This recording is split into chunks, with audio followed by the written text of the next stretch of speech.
we're in the midst of building out an AI strategy for the state. That requires a lot of alignment between agencies and the governor's office and legislators and community groups and all the folks who should have a voice and be speaking about what are their worries there, what are not. There's some things that we know we have to do, and those are the foundational things, the guardrail things. So we need a set of principles from which we base all of our work. You know, what set of things, if in aggregate were true, we would have faith that the AI is doing good work. From a fairness and security perspective to robustness and bias and transparency, and you can imagine there's a number of others. So first step is getting those in place, and then the second step is really how do you operationalize those effectively. Not an easy thing. At Meta, I worked on building out our risk assessments, on creating an AI inventory.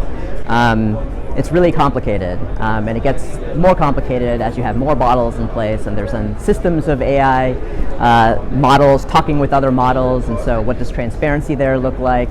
How do you know sort of why a certain decision was made?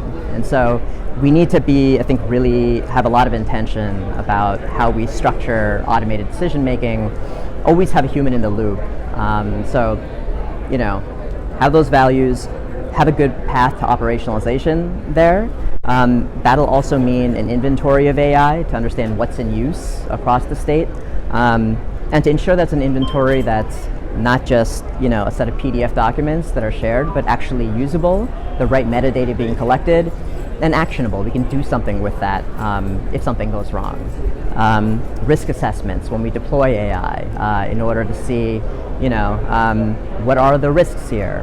What are high and sort of low risk use cases? And for a high risk use case, what set of mitigations do we need in place in order to target those? Then we can start doing more exciting things as well. Once we have sufficient guardrails in place, we have some continuous monitoring, we can see when something is potentially going wrong or is not going wrong. There's use cases that might have a little bit more risk associated with them that we can start sort of experimenting with as well. Pilots are a huge part of that, so we're experimenting. I sort of spoke about it a little bit already.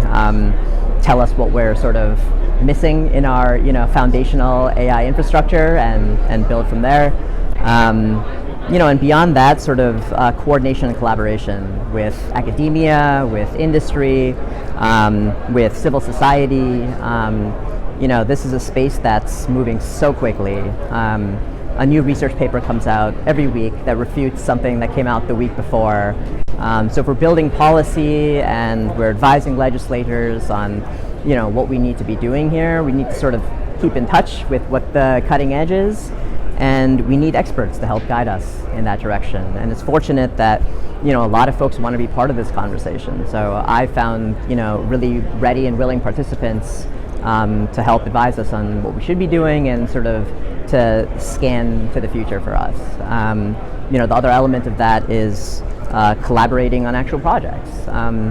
This is not a Maryland point of view, this is a Nishant point of view, but generally you can imagine things like data collaboratives, where states collect very detailed data, soil salinity data, or like algal blooms in a specific place, and what if you could aggregate that across states, label it effectively, and now you have an amazing ML data set that academics are asking for that might have some really good use cases on sort of the AI for good realm.